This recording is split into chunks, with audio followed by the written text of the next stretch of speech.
Hey YouTube, how's it going? It's Quinton here, and welcome back to tutorial number 13. And in this tutorial, I thought it would be best that we practice our CSS just a little bit more.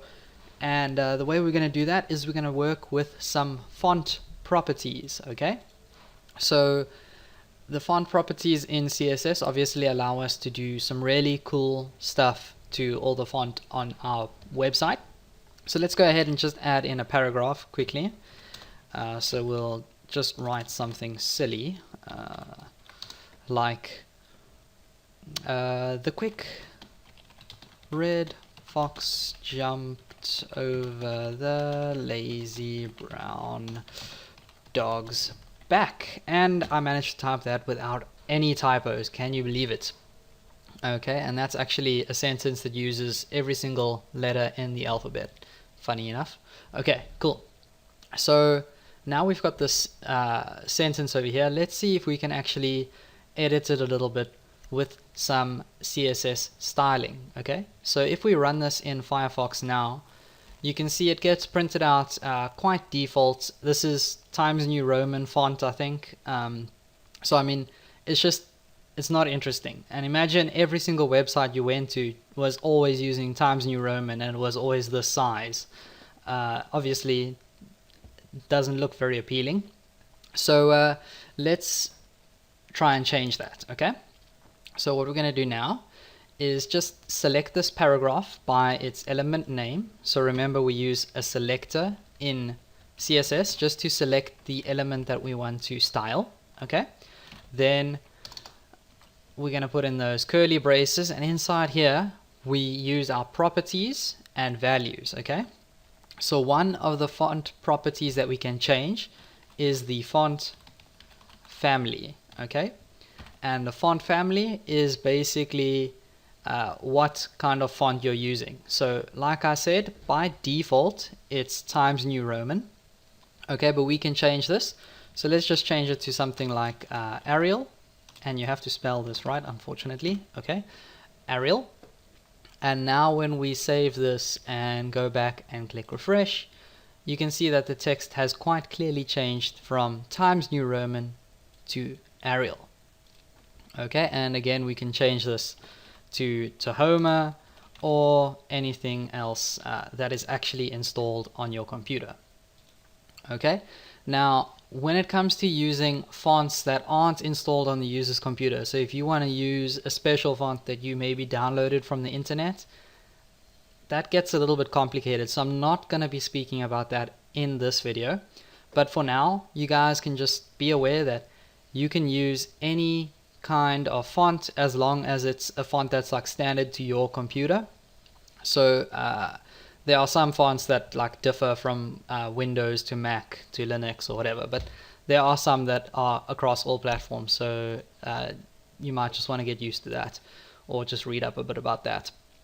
Okay, and then the next thing I want to talk to you guys about is a font property called font weight.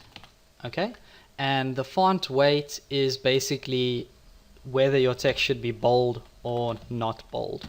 So if you type in bold here, then you'll get bolded text.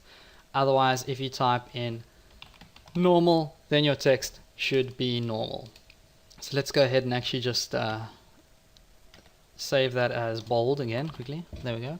Okay, save this, come back here, click refresh, and as you can see, font weight bold makes our text bold.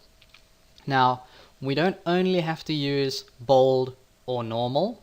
We could also use values that go from 100 through to 900, okay? And those basically mean 100 is normal, and then 900 is fully bold. But if you go ahead and put in something like 500, then that is only half as bold, if that makes sense. It's not fully bold, it's just half as bold as it should have been. Not that we can actually see a difference here, because when I click refresh, well, it changes slightly. So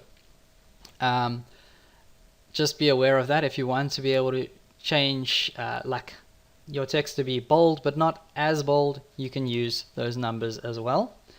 but let's just go ahead and put that back as bold.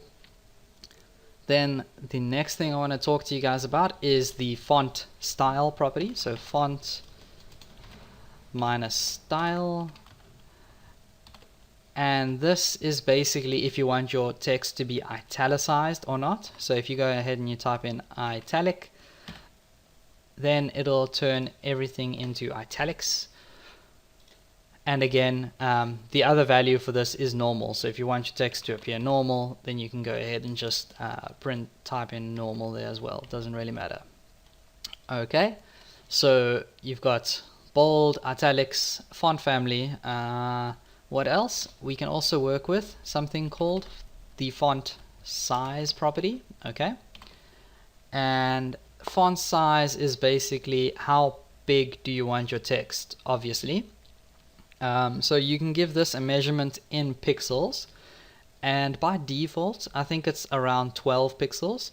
So let's make it something really big that's kind of noticeable. So we'll go ahead and say 24 pixels.